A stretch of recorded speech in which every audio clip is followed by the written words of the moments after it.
Со ребалансот на буџетот се кратат суштински проекти во интерес на граѓаните, а се зголемуваат ставките кои треба да ги поддржуваат ситнопартиските интереси на Социјалдемократскиот сојуз, обвини денеска на пресконференција Христијан Делев од ВМРО ДПМН. Тој спомна неколку од десетиците нерационални потези кои владата планира да ги повлече со ребалансот на буџетот.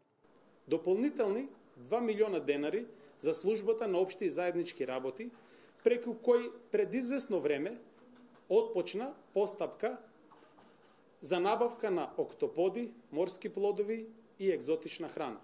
Дополнителни 42 милиона денари за набавка на нова опрема во владата.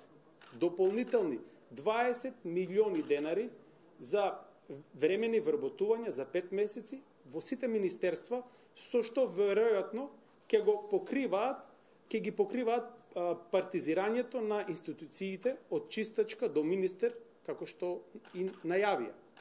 Делев, меѓу непродуктивните трошења на новата влада ги спомена и дополнителни 66 милиони денари за договорни услуги во Министерството за надворешни работи, како и дополнителни 31 милион денари за финансирање на невладни организации од областа на земјоделството. Потенцираше дека за да се набавуваат морски плодови, договорни услуги, нова опрема, привремени вработувања и да се финансираат невладни организации, ќе се кратат средства онаму каде што се неопходни. Од Агенција за млади и спорт кратење 13 милиона денари од проектите за млади. Кратење на 80 милиона денари и поништување на проектите за ревитализација на амфитеатарот во Скупи. Укинување на пари за изградба на индустријската зона во Избегово. Укинување на проектот целосна жичара до Водно. Кратење на 30 милиони денари за градба на спортски објекти. Кратење на 155 милиони денари за градба на студентски домови. Ребалансот на буџетот следниот понеделник влегува во собраниска процедура.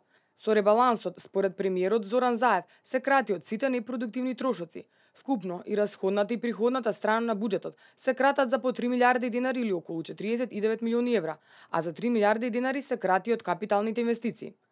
Ребалансот предвидува пари за субвенционирање на фирмите за зголемување на минималната плата, пари за надомест на стечајците, пари за годишен одмор на најсиромашните работници во некој од домашните туристички центри.